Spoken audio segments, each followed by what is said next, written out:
pour nos deux invités, Constant Lemou et Fioclo Adanglenou, ce qui est important, importantissime d'ailleurs, c'est la paix et la réconciliation dans ce pays. Constant Lemou, les deux présidents, on les a vus, hein, et on a vu l'ambiance autour. Oui, ça a été bien pour la Côte d'Ivoire. Maintenant, il y a une autre marche à faire, c'est comment faire pour que les trois présidents puissent se rencontrer. C'est important. C'est très important. Et c'est plus important pour Ouattara que les trois présidents se retrouvent. Pourquoi c'est important pour le président Ouattara? Oui, c'est plus important pour lui parce que son troisième mandat est un mandat vraiment entre griffes. Oui. C'est un mandat entre griffes. Ensuite, le retour de Gbagbo et les vérités sorties à la CPI le rendent assez léger, très léger d'ailleurs. Nul n'aurait pu imaginer, même si ce sont des rencontres politiques, que Bédié et Gbagbo s'entendent pour faire avancer la Côte d'Ivoire. Gbagbo, l'opposant historique du pouvoir au temps de Houphouët-Boigny. Oui. Le dauphin Bédié, qui était président de l'Assemblée nationale. C'est en ce moment, en 1995, en ce moment, que Gbagbo a fait preuve d'un peu de naïveté en soutenant Ouattara pour écarter Bédié. Pourquoi? Ce qui n'a pas forcément marché, puisque peu après, le coup d'État de Guéhi est intervenu et la suite, nous la connaissons. Personne n'avait imaginé que ce fils adoptif, ce Burkinabé adopté en Côte d'Ivoire par Houphouët-Boigny, d'ailleurs il n'était pas le seul fils adopté. On dit que Bédié également est ghanéen d'origine. Non. C'est ce que les histoires... Allez chercher. Sa maman était servante chez Houphouët-Boigny. Et il a été conçu et né en Côte d'Ivoire. Oui. Contrairement à Ouattara qui n'avait rien à foutre avec la Côte d'Ivoire, tout comme Sidia Touré, le président des forces républicaines en Guinée. Guinée-Conakry. Guinée-Conakry. Ils étaient tous deux autour du président Houphouët-Boigny. Comme des enfants, disons, c'est des têtes que Houphouët-Boigny a identifiées, a apprivoisées pour l'aider. Ils ne sont pas ivoiriens. Pourquoi ils ne sont pas ivoiriens. On les a appelés pour servir la Côte d'Ivoire. Eh bien... 2 secondes. À l'époque, le président Houphouët-Boigny faisait appel aux intellectuels de tous les pays. Quand il est mort, maintenant, les gens ne veulent pas les Ivoiriens. Non, il y a même un certain Zissou qui a été président de la seconde équipe après ASEC, là, il y a une seconde équipe. Africa Sport. Qui a été président d'Africa Sport. C'est Houphouët-Boigny qui l'a fait venir à la Côte d'Ivoire. Il s'est naturalisé ivoirien. Ce qui veut dire que Houphouët-Boigny a joué sur l'Union africaine à l'époque. Il avait encore en tête que il y avait cet espoir pour former une ossature pour gouverner en Côte d'Ivoire. Et c'est dans cette optique-là qu'il y avait plusieurs nationalités dans ce pays. Si le président Houphouët-Boigny le fait, et quand il y a des intellectuels africains qui viennent en Côte d'Ivoire, ils ne peuvent pas servir la Côte d'Ivoire. Justement, c'est là où le problème s'est posé. Oui. Après la mort de Houphouët-Boigny, Sidia Touré a regagné son pays. Mais Ouattara a refusé de regagner le Burkina Faso et a continué à tirer les ficelles. Et voilà là où on en est. Pour le fait, il donne tort au président Houphouët de lui avoir fait confiance ou du moins de l'avoir rapproché de lui. Certains Ivoiriens disent qu'il a construit la Côte d'Ivoire. Aujourd'hui, vous parlez, c'est vous qui posez le problème de réconciliation. Oui, c'est important. Autrement dit, sa présence a créé la division en Côte d'Ivoire. Sa présence, son unique présence, a créé la division entre les Ivoiriens. Des milliers de morts en Côte d'Ivoire à cause de lui. Il n'est pas le seul. Aujourd'hui, Bédié qu'on voit... Mais il est le leader. Avec Gbagbo, c'est Bédié qui a inventé l'ivoirité, qui a causé des morts. L'ivoirité n'a pas causé des morts, je l'ai déjà dit. l'ivoirité n'a pas causé de mort, la congolité ne causera pas de mort. Ce sont les grands tenants des intérêts économiques qui créent des morts. Aujourd'hui, nous avons compris que Gbagbo n'est pas responsable des morts, il n'a pas fait la guerre. Bien qu'il était président de la République, chef suprême de l'armée, il n'a pas ordonné de tirer sur les Ivoiriens. Mais les Ivoiriens sont tombés par milliers, par la faute de Ouattara. C'est ce qu'il faut retenir. Constant le mot, je ne suis pas la trop CP, d'accord parce que la guerre a opposé. Si au fait, je n'ai pas... Si vous me dites que la CPI doit enquêter également autour du camp Ouattara, je serai d'accord. Parce qu'à l'époque, en 2010, j'étais là, Gbagbo avait refusé de quitter le pouvoir. Il a été battu. Michel, s'il vous plaît, Michel, si vous permettez que je finisse, ça permettra. Alors, lorsque on retrouve deux camps qui ont créé, dont l'affrontement a créé des milliers de morts, et la justice, après enquête et vérification, se rend compte que le tort n'est pas à l'accusé qui a été présumé. Le tort est à qui? Ces deux camps bien identifiés qui se sont affrontés. Et c'est clairement établi que celui-là qu'on a accusé, qu'on a déporté à la CPI, on l'a triché. Il est innocent. Sans aller aux enquêtes. Vous pensez qu'il y a quelqu'un d'autre imaginaire, un surhomme invisible qui est venu tirer sur les Ivoiriens? Pourquoi vous n'appelez pas Guillaume Soro dans ce cas? Parce que c'est lui qui a pris les armes. Ouattara n'a jamais dit qu'il a pris les armes. Il servait Ouattara.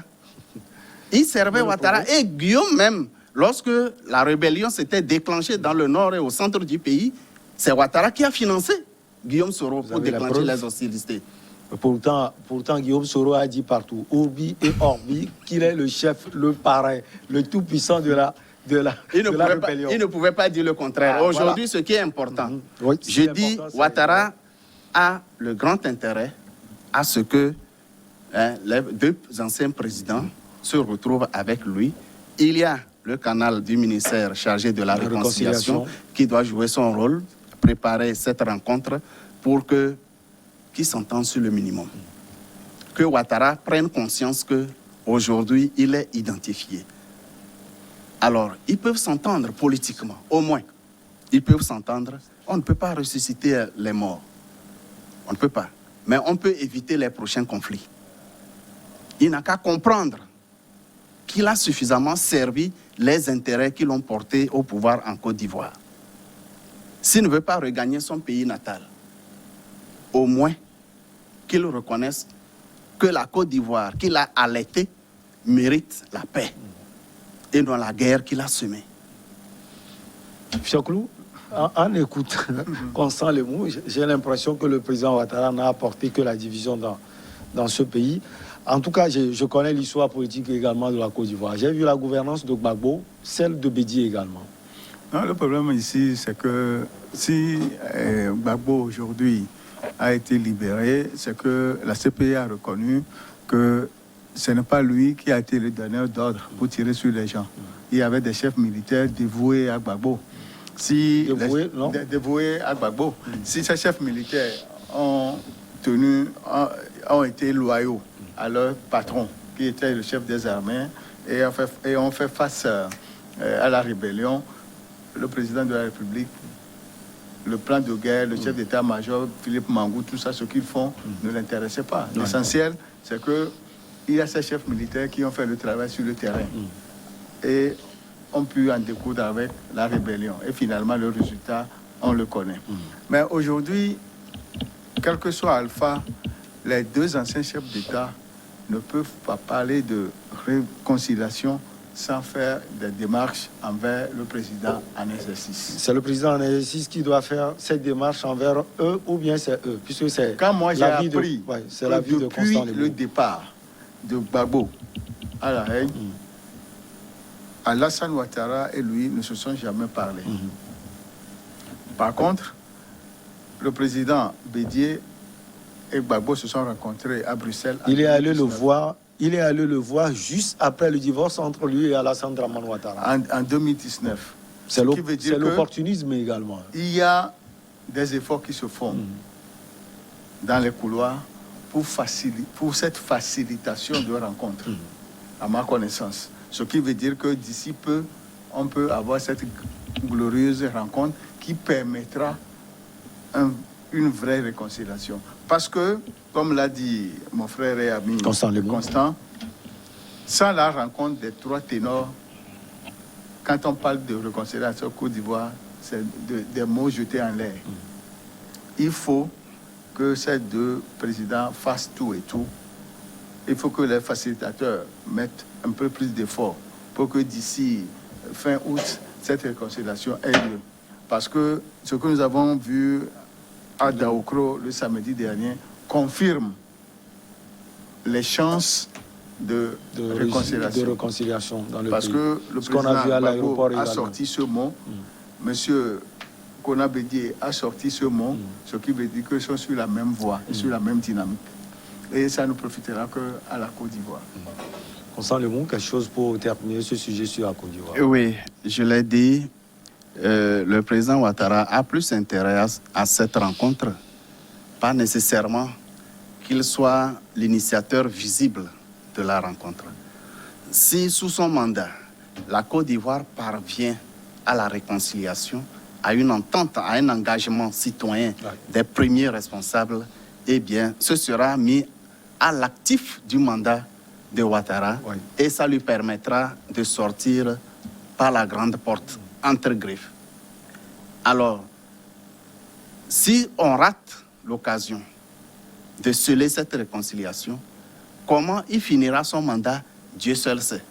Parce que dans peu de temps, il y aura les élections législatives. Et dès qu'elles auront lieu, ce sera avant la fin du mandat de Ouattara. Et s'il perd les élections législatives, ce qui est très fort probable avec cette entente entre Bédié et Gbagbo. Maintenant, l'entente entre Bédié et Gbagbo va faire perdre à Ouattara. Mais l'entente entre Ouattara et Bédié ne peut jamais faire perdre Gbagbo en 2010. Non. Non. L'entente entre Bédié et Ouattara ne peut pas faire perdre Gbagbo en 2010. Non. Les élections de 2010 n'étaient pas une réelle élection. C'est les forces étrangères qui ont imposé ce résultat de l'élection. Et vous-même, vous savez, M. Choi, qui était le représentant de l'ONU en Côte d'Ivoire à l'époque, le jeu qu'il a joué, tout le monde reconnaît ça aujourd'hui. Et il faut être clair là-dessus. Mais connaissant la configuration politique de la Côte d'Ivoire, personne ne peut dire que l'entente entre Gbagbo et Bédié ne peut jamais faire perdre Ouattara, ainsi que l'entente entre Ouattara et Bédié ne peut pas faire perdre Gbagbo. Bon, écoutez, Ouattara était... Il y a les élections futures qui seront là. Surtout qu'après 10 ans d'enracinement aujourd'hui du président Ouattara, les lignes d'ailleurs ont bougé. M. Constant Lemou l'a remarqué, surtout au niveau du PDCI. Plusieurs cadres ont regagné le RHDP. Oui, par intérêt.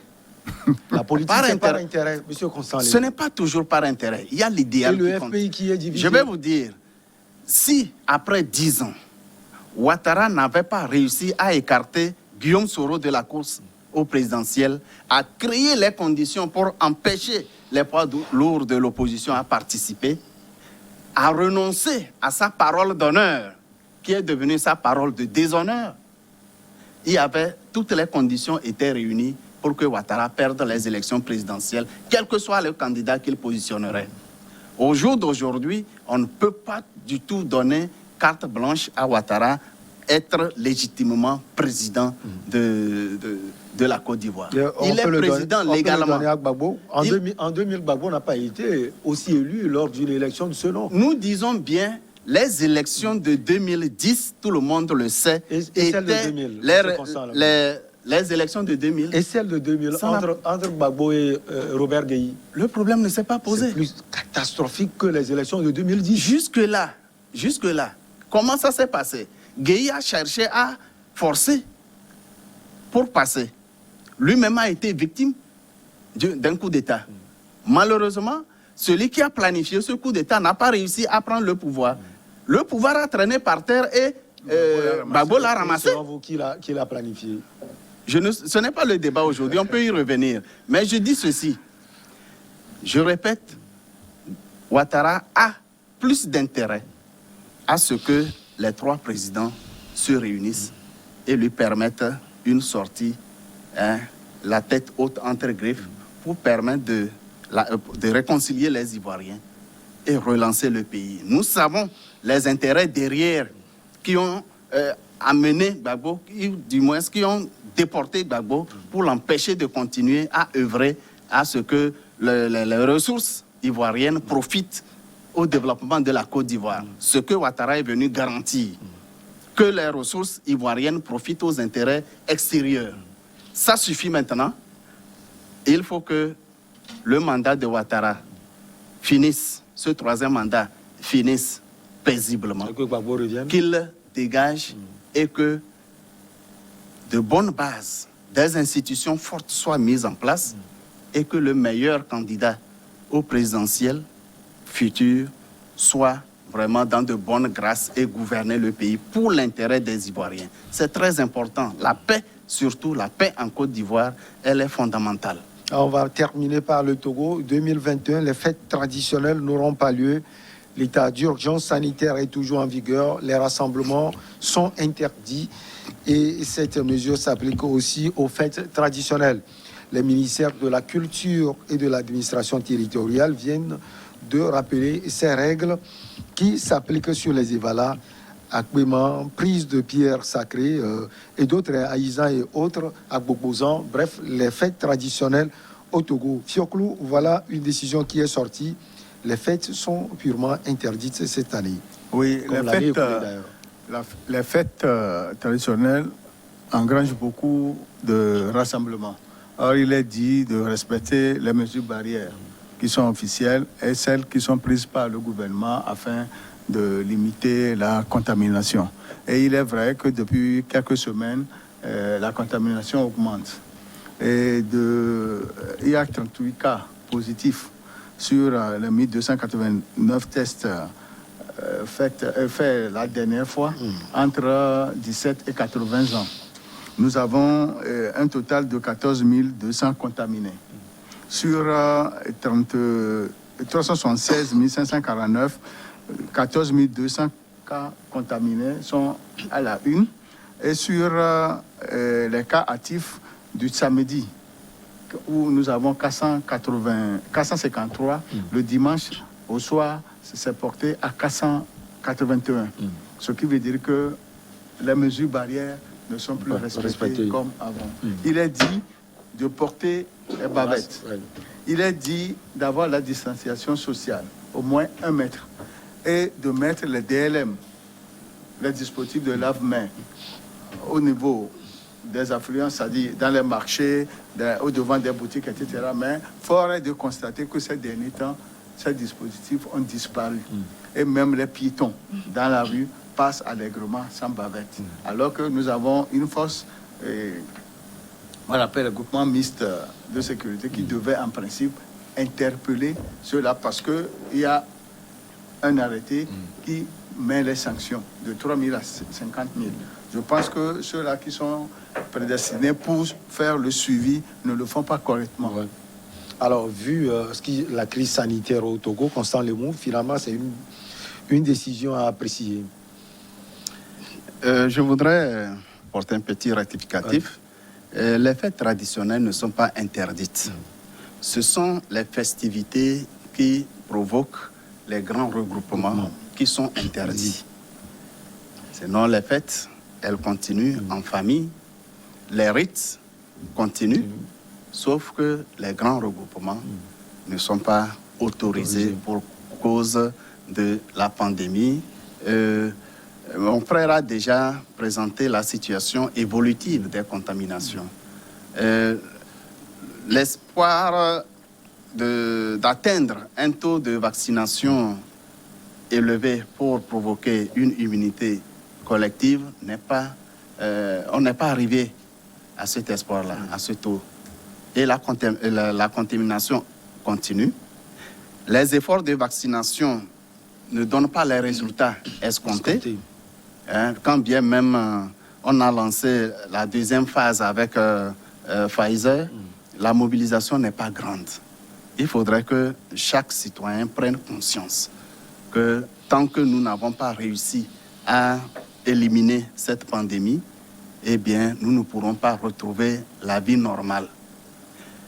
Ce n'est pas la peine de faire le rapprochement avec l'Euro qui vient de finir hier, où on a vu des spectateurs, les supporters dans les... Le niveau atteint dans la vaccination dans ces différents pays dépasse de très loin le niveau dans nos pays. Alors, il ne faut pas qu'on compare ce qui ne doit pas l'être. Maintenant, concernant les fêtes traditionnelles, je le répète, elles ne sont pas interdites. Elles se déroulent, ce sont les grands rassemblements. Autour de ces fêtes. Je prends l'exemple banal des Évalas en pays kabylie que je connais mieux. Les Évalas ne se résument pas à la lutte dans les grandes arènes. Non. C'est tout un processus et la phase finale pour offrir du spectacle aux amis, aux parents, pour montrer sa force, sa technicité, ainsi de suite. Eh bien, ces luttes sont organisées. Mais l'essentiel qui fait d'un homme kabylie un initié, ce n'est pas ça. Parce que ce n'est pas tout ce qu'on initie, même au moment où il n'y avait pas la pandémie, ce ne sont pas tous ceux qu'on initie qui luttent dans les arènes.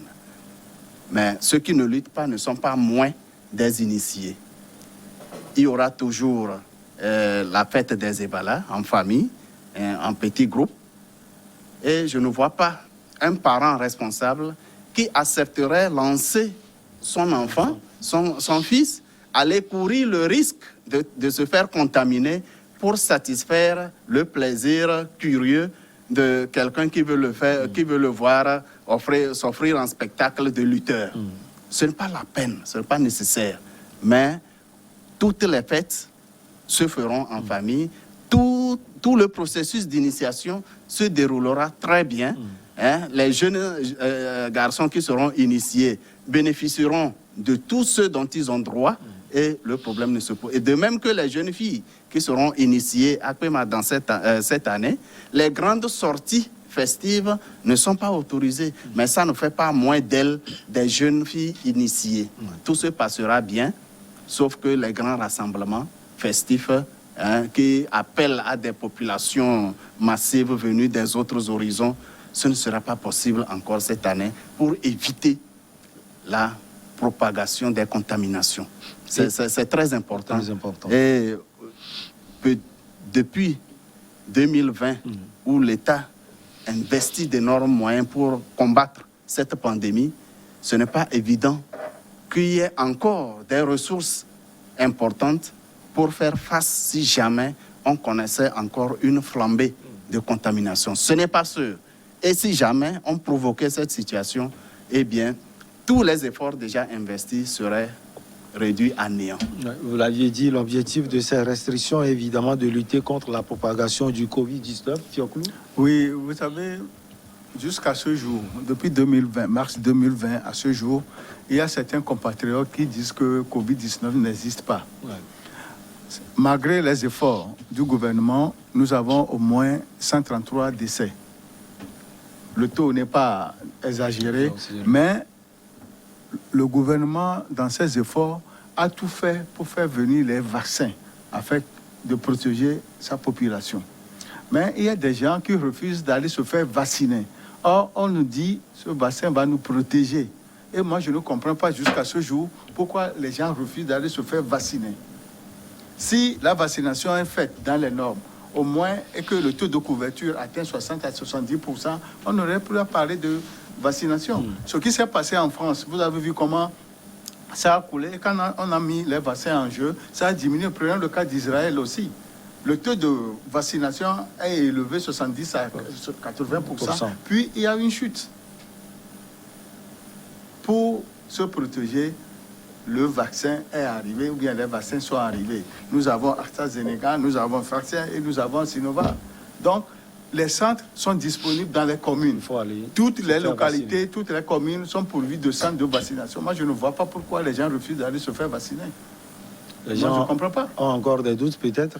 Il y a des fausses informations qui disent qu'il y a des morts, on a fait ceci, on a fait ceci, partout. Chaque individu a sa constitution biologique. les gens ont démontré par A plus B que seuls les vaccins peuvent prévenir contre cette maladie. Allons le faire. Allons faire les vaccinations.